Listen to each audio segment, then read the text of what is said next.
0 plus 5 seconds. Lift off normal. P1 Here tracking. we have a majestic liftoff of LVM-3 M4 rocket carrying India's prestigious Chandrayaan-3 spacecraft. P2 tracking.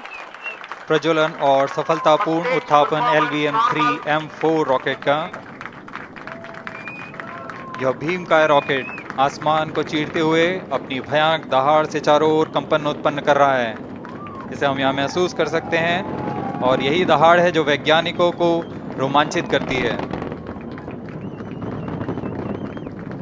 LVM-3 के उत्थापन के साथ ही हमारे अंतरिक्ष यान चंद्रयान-3 की चंद्रमा की यात्रा प्रारंभ हो चुकी है।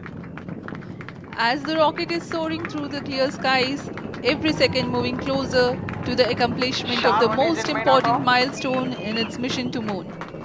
Every Indian witnessing the launch live is content with the feeling of watching history in the making.